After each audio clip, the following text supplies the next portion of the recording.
I don't see anything that says it's recording. Is it recording? Oh, I see it now. I see it in the corner. It's in the right corner instead of the left corner. All right, we're recording. I'll take a break so that we can edit that out. What do you think? All right, friends, staff members, for our staff meeting today, we have a check-in question to share with the congregation. Well, first we'll share it with one another, and then we'll pop it up into the e-news this week so that folks can hear our responses and perhaps think about what they would say in response to the question. Today is Tuesday, June the 9th, and our check-in question for the staff meeting is, when things are going haywire in life, or you're feeling really overwhelmed, or you're struggling, and there's a lot of mayhem around you, what do you do to hit the reset button? What do you do to go to a place in your soul where you can find some wholeness and take care of yourself? What's a go-to that you might share with us today? And whoever is ready may jump in.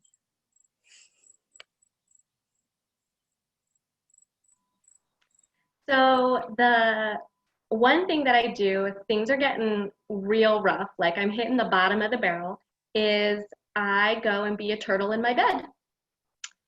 And that means that I go in my bed, get in my bed, and I just have a timeout in my room, in my bed, and everyone in my house knows when it doesn't happen real often, but when I say, I've had enough, I have to go be a turtle in my bed, then everyone knows that I need some time to just decompress and be by myself and be in a place that's really safe for me and just have quiet around me.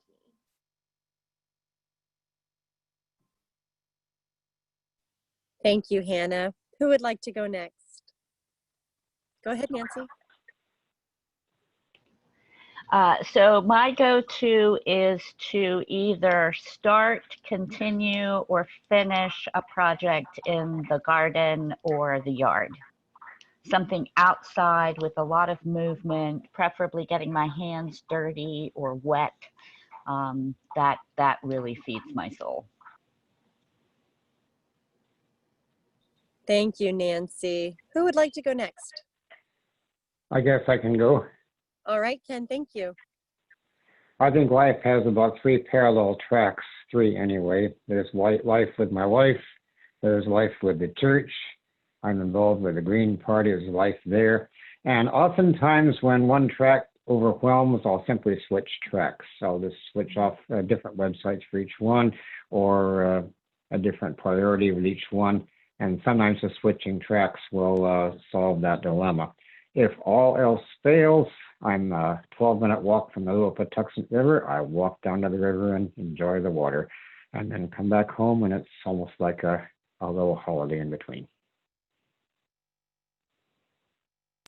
Thank you for sharing that, Ken.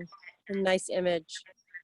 Nikki, were you ready to go next? Mm-hmm. Great. Okay. I'm not the best at refreshing and resetting, but I guess I would categorize myself as an introvert. You know, I'm more on the introvert side, and for an introvert, I have very extroverted jobs as a teacher and singer and things like that. And so usually what I like to do is I love to be by myself a lot of the time.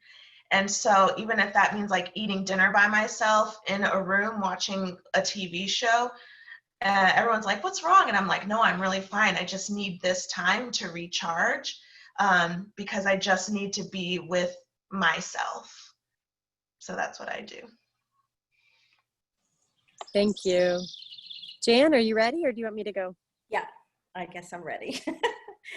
So I'm not notoriously good at taking care of myself. I feel like my go-to is always trying to take care of other people. So I don't have a real routine, but I have found in the past that when I need resetting, I normally have a very restless night. I'm waking up like every hour or so, and it's nice and silent and dark, and I feel like that is the perfect time to just talk to God and pray. All that time that, like during busy days or during just the turmoil of the day, you don't really think about that, or I don't know, devote that time.